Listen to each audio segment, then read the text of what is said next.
Bonjour, je suis Olivier Renard, je suis responsable du programme d'engagement citoyen chez Alliance France. Mécénat de compétences chez Alliance France, c'est quelque chose qui est très ancré aujourd'hui dans notre activité et dans notre politique RSE.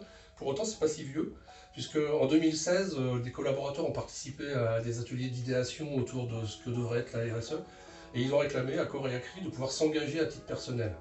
Donc c'est là qu'est né le souhait pour nous de construire un catalogue autour du mécénat de compétences pour répondre à cette attente.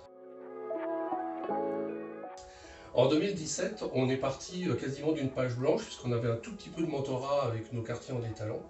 Et on s'est dit, qu'est-ce qu'on va pouvoir construire en termes de catalogue? Pourquoi pas commencer par le mécénat de fin de carrière? Parce que c'est un mécénat de longue durée, c'est un mécénat à fort impact pour les associations. Donc c'est ce qu'on a monté en premier. Et puis très rapidement, on s'est dit, un des principes qu'on veut adopter, c'est que le mécénat de compétences, c'est pas quelque chose qui doit être élitiste. Pour nous, l'engagement, ça va au-delà effectivement du temps que l'entreprise peut mettre à disposition des collaborateurs. L'idée, c'est d'avoir un maximum d'impact sur les causes qu'on souhaite soutenir.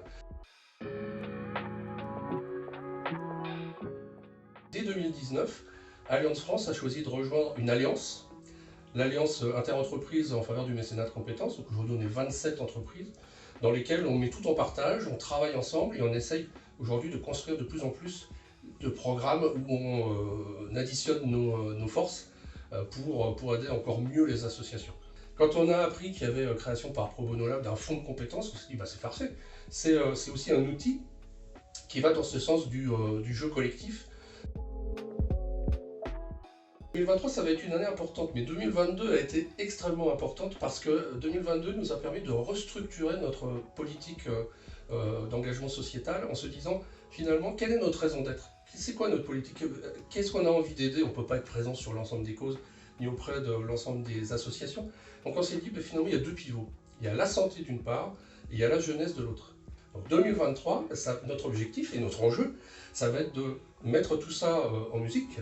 Et puis de le faire savoir, déjà de le faire savoir en interne, et puis bien entendu aussi en externe, et notamment pour travailler avec d'autres entreprises et faire des opérations croisées encore plus impactantes.